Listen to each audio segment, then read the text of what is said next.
बोलो श्री जंगली निवासी भगवान की जय। मेरे हृदय सम्राट, मेरे इष्ट देव मंचासी श्री गुरु महाराज जी के प्यारे प्यारे फूल और सभी मेरे गुरु महाराज जी के अनुरागी आशिक जो बैठे हुए हैं, आपके चरणों में मेरा नमन है। देखिए, आज हम गुरु पूजा का पर्व मनाने के लिए गुरु महाराज जी के चरणों में आए। ये हाड़ मास की पूर्णिमा कहते हैं, गुरु पूर्णिमा, व्यास पूर्णिमा, जिस दिन शिष्य साल के बाद अपने गुरु महाराज जी के चरणों की पूजा करता है और ये पूजा जो है जो विधि है, उस विधि से हम लोग पूजा नहीं कर पाते। विधि तो जहां तक कही गई है कि पहले अपने गुरु महाराज जी को स्नान करा। हम लोग सभी स्नान करा सकते हैं। तो एक विधि ये है, संकल्प से हम ये संकल्प उठाएं कि हम अपने गुरुदेव को स्नान करा रहे हैं। उसके बाद नए नए वस्त्र पहना रहे हैं और उसके बाद तिलक लगा रहे हैं। ये सब संकल्प भाव के फूल पत्ती गुरु महाराज जी के चरणों में समर्पित कर रहे हैं। वस्त्र जैसे हम लोग टावल लेकर आते हैं कि गुरु महाराज जी का कोई भी वस्त्र लेकर आ सकते हैं, ये विधि है। और नारियल यानी अपने शीश को हम श्री महाराज जी के चरणों में चढ़ा रहे हैं। जिस संकल्प से भी पूजा की जा सकती है। हम तो बड़े भाग्यशाली हैं कि श्री महाराज जी के चरणों में आकर हम इस पर्व को मनाते हैं और श्री स्वामी जी महाराज जी से वाइब्रेशन लेकर जाते हैं, एक ताजगी लेकर जाते हैं अपने भीतर। जैसे जो बच्चे श्री स्वामी जी महाराज जी के श्री चरणों में ये फूल जो है अपनी अपनी सुगंधी दे रहे हैं, कली की सुगंध, गुलाब की सुगंध, यानी कि विचारों की एक सुगंधता होती है।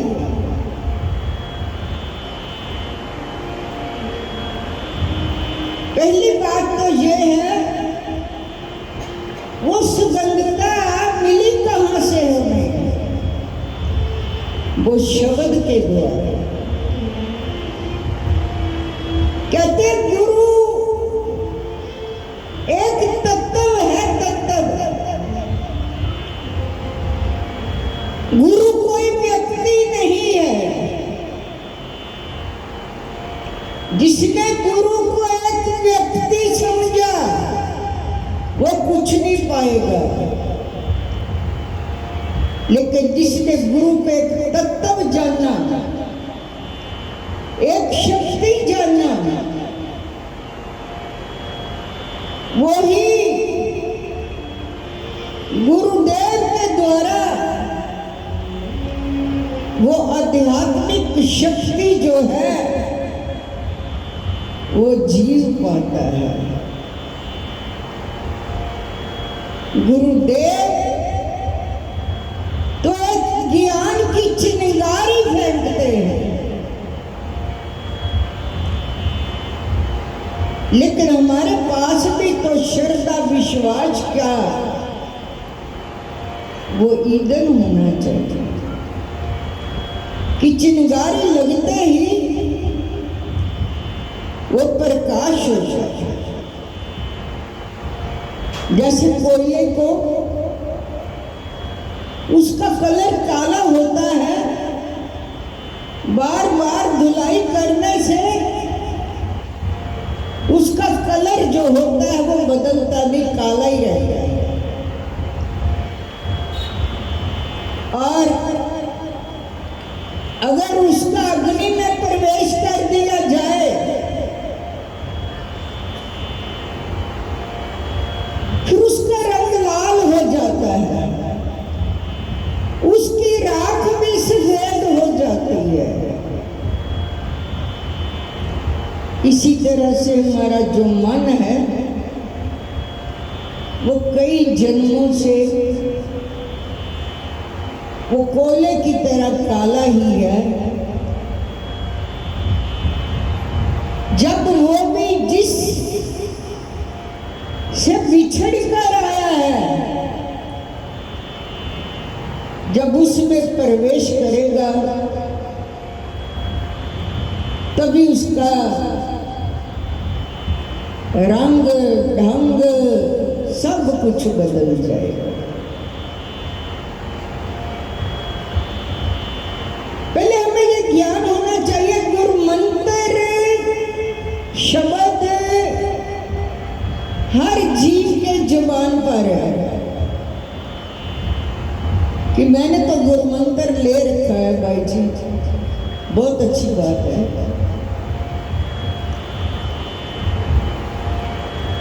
ये तो जरूरी है। जैसे कागज की वैल्यू,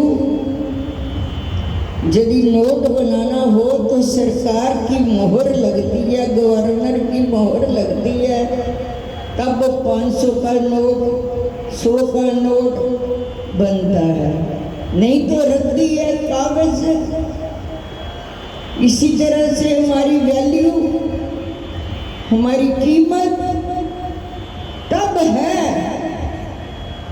जब हमें गुरु मंत्र मिलता है, तब हमारी वैल्यू है, नहीं तो रद्दी है। और श्री महाराज जी की कृपा हर जीव पर बरस रही है।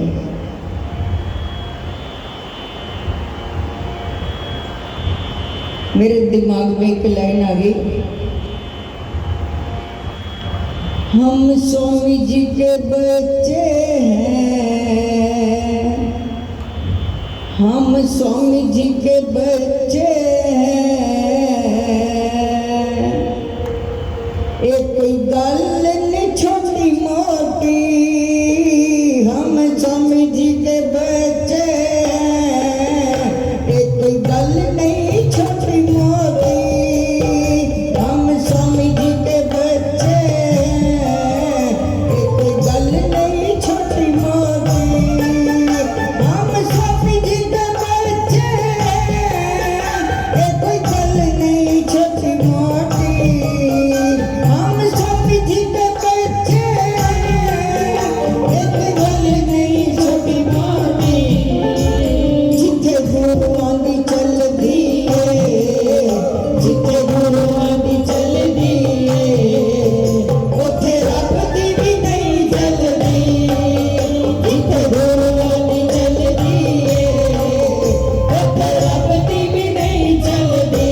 बात नहीं है।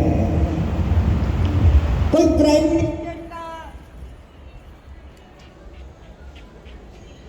सारे ही बोलो, सारे ही बोलो, प्रेम से बोलो, ऊंची बोलो, आवाज नहीं आई, 12 वाले, मंगली वाले, बड़े दयालु, तेरा खाते, टोलियां कर दे, सारे ही बोलो, ताड़ी मार के, ताड़ी मार के, ऊंची बोलो, आवाज नहीं आई, जीवन कहती, जय गुरानी, जय गुरानी, जय गुरानी, सारे ही बोलो, सारे ही बोलो।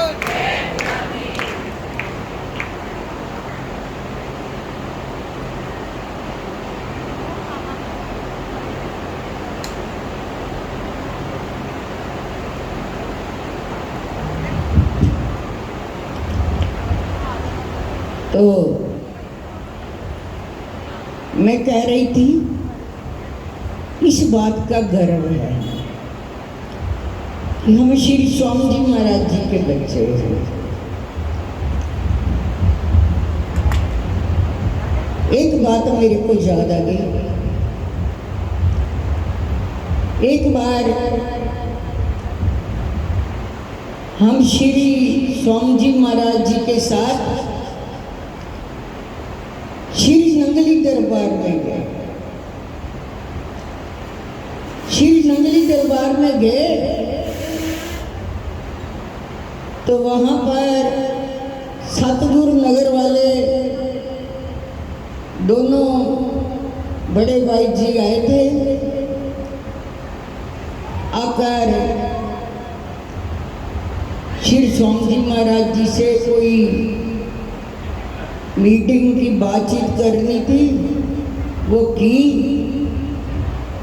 और कहने लगे, स्वामी जी आपने अपने बच्चों को बहुत लाडा सा रखा जाए, बहुत लाडे लाडे रखेंगे। स्वामी जी आगे से मुस्कुरा, तो जो सच्चाई है, आज भी नंगली दरबार में कोई संत श्री स्वामी जी महाराज जी का जाता है तो वो पहचान जाते हैं कि ये श्री स्वामी जी महाराज जी के बच्चे आए। पता नहीं पहरावे से जान पाते हैं, क्या बात है, वो चेहरे से ही जान जाते हैं कि ये श्री स्वामी जी महाराज जी के बच्चे आए। और ये सच्चाई है, कहीं पर भी चले जाओ, श्री महाराज जी की खुशबू जो है वो फैलती है। और एक बात, जो भी शिष्य श्री महाराज जी के चरणों में आए, उनको पहले ये ध्यान रखना चाहिए कि मैंने अपने महाराज जी की खुशी को प्राप्त करना है तो कैसे करना है, क्योंकि खुशी का लेना बहुत मुश्किल है। गुरु को खुश करना खाला जी का घर नहीं है। आप समझ लो कि चलो जी गुरु मंत्र ले लिया और आ गए और चले गए। यदि महाराज जी के चरणों में रहना हो फिर उनको खुश करना बहुत मुश्किल है। एक बार श्री स्वामी जी महाराज जी फगवाड़ा में गए,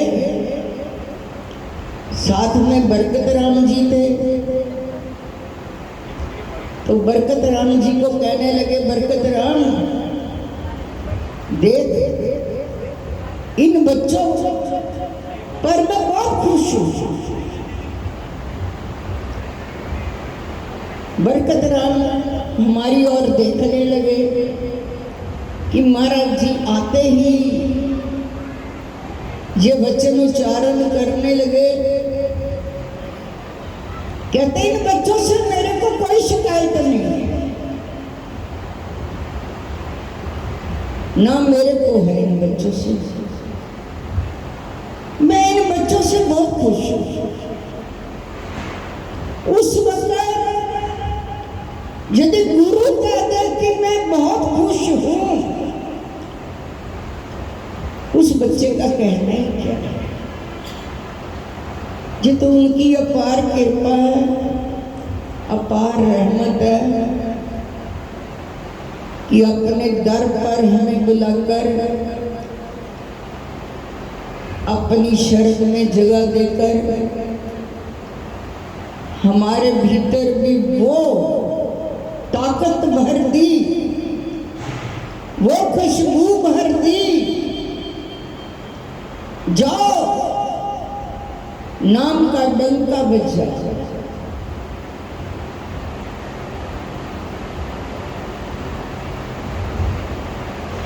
जैसे अमीर खुसरो ने अपने गुरु निजामुद्दीन को खुश कर लिया। कैसे? एक बार निजामुद्दीन के पास एक शख्स आया, कहने लगा महाराज जी मैं बहुत गरीब हूं, मैंने अपनी कन्या की शादी करनी है, आप मेरी सहायता कीजिए। तो महाराज जी कहने लगे भी देख, आज अभी तक तो कोई मेरे पास इतना अमीर बंदा आया नहीं जो मेरे को सेवा देकर गया हो, मैं तेरे को दे दूं, कल को आ जाए, शायद कल को कोई आ जाए। दूसरे रोज वो शख्स फिर गया, महाराज जी ने देखा जी आया है, सारा दिन देखा कोई भी नहीं आया। कई बार पूरन फकीर को पहचानना ही बहुत मुश्किल हो जाता है। कहना शब्दों में बहुत आसान है,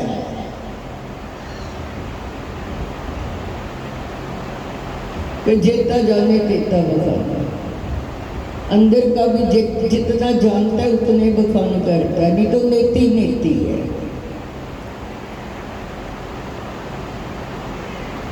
सारा दिन कोई नहीं आया। वो शख्स ही कहते महाराज जी अभी तक तो कोई आया नहीं, मेरे को कुछ दे दीजिए ना। महाराज जी कहने लगे भी तेरे सामने ही है, कोई आया ही नहीं है जिसने कोई मेरे लिए कोई तोहफा लेकर आया हो, कोई चीज लेकर आया हो मैं तेरे को दे दूं, कोई चीज नहीं आई। महाराज जी ने अपने पांव का जो चरण पादुका थी उस शख्स को कहा कि जे ले लो। कहा चरण पादुका जिसकी हम पूजा करने के लिए यहां पर आए हैं, कहा वो शख्स जिसको क्या ज्ञान कि ये चरण पादुका है किनकी।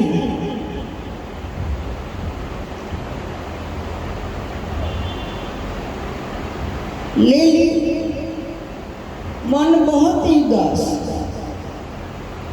रास्ते में सोचता जा रहा है, चिंता करता जा रहा है। 2 रोज रुका भी, मेरे को मिला क्या?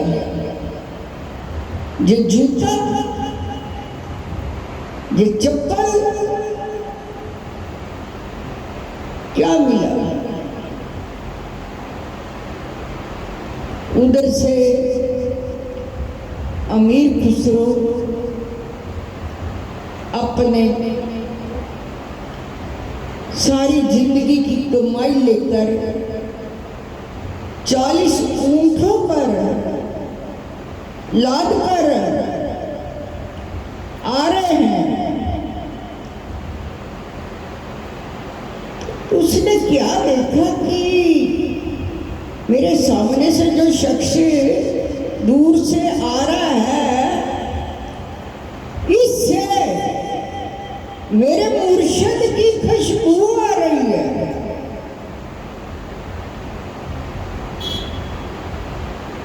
मेरे गुरुदेव की खुशबू आ रही है। जब वो शख्स उसके पास से गुजरा, खुशबू और तेज हो गई। फिर वो पीछे चला गया। अमीर खुसरो थोड़ा आगे हो गए। फिर क्या देखा कि जो खुशबू सामने से आ रही है, वही खुशबू पीछे से आ रही है। हो ना हो इस शख्स के पास मेरे मुर्शिद की खुशबू आ रही है, कोई चीज जरूर हो। पास बुलाकर पूछा, भैया आप कहाँ से आ रहे हो? उसने बोल दिया, निजामुद्दीन औलिया के पास गया था कुछ मांगने के लिए, फिर मिला तो भाई कुछ नहीं। फिर ये 2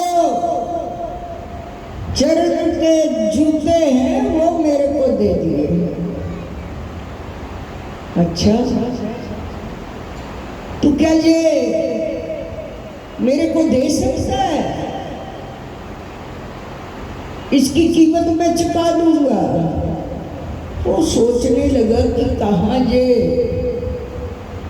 2 जूते हैं और ये कहता है कीमत चुका दूंगा। कितनी कीमत दे देगा भाई? पुराने जमाने में 2 अन्ने 4 अन्ने जाए 1 रुपया, कितनी मेरे को कीमत दे देगा? वो शख्स बोला, क्या कीमत लगाओगे? कहते इसकी कीमत ये 40 जो ऊंट है, 39 आपके, ये मेरी सारी जिंदगी की कमाई है, इस पर लदी हुई है। एक पर सामान खाने पीने का है, वो छोड़कर सारे ऊंटों पर जो कुछ भी रखा हुआ है वो तेरा है। वो हैरान हो गया भी, इतनी सी चप्पल के बदले में मेरे को सारे ऊंट दे रहा है सामान से लदे हुए।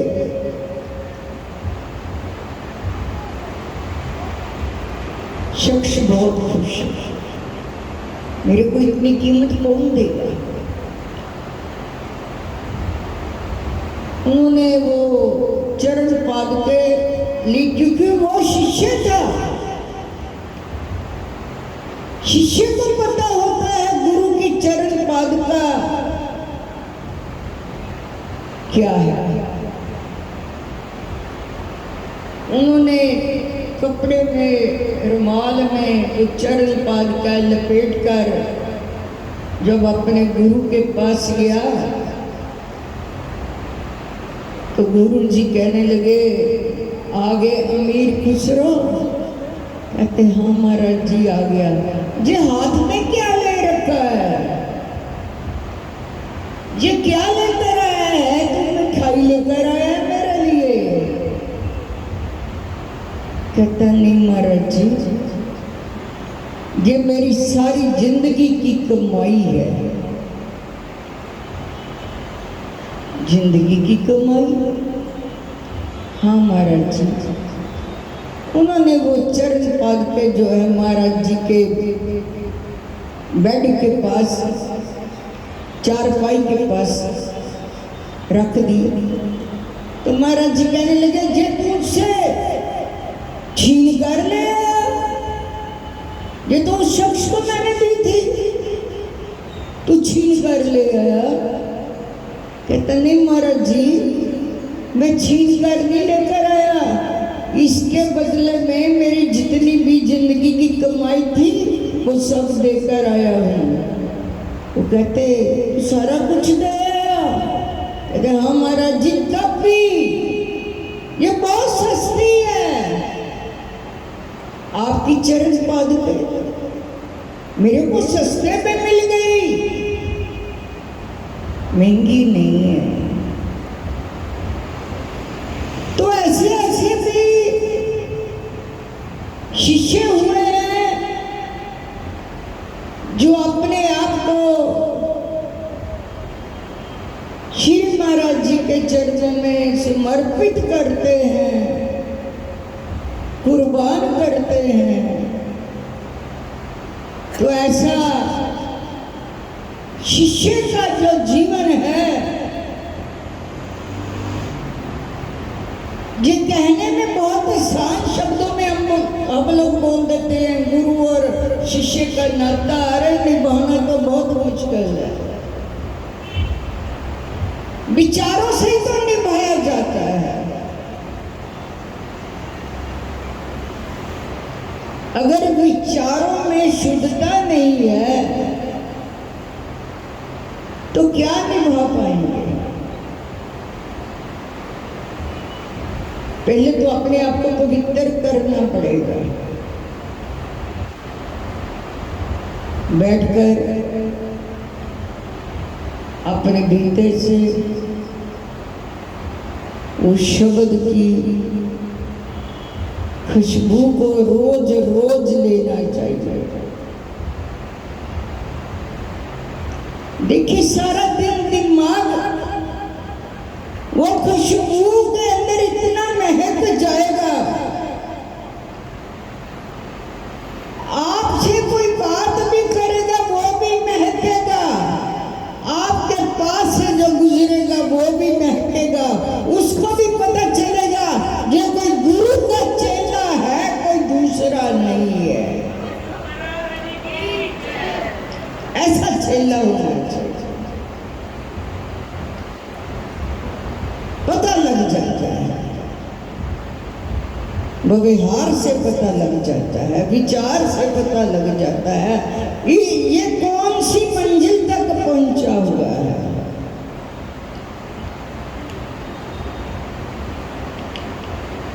हमें तो बहुत गर्व है इस बात का, हम श्री स्वामी जी महाराज जी के बच्चे, जिन्होंने हम जीवों के लिए इतना तप किया। कहते हैं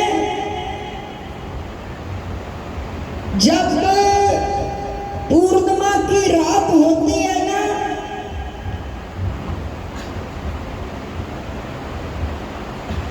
समुद्र में ज्वार भाटा पैदा होता है,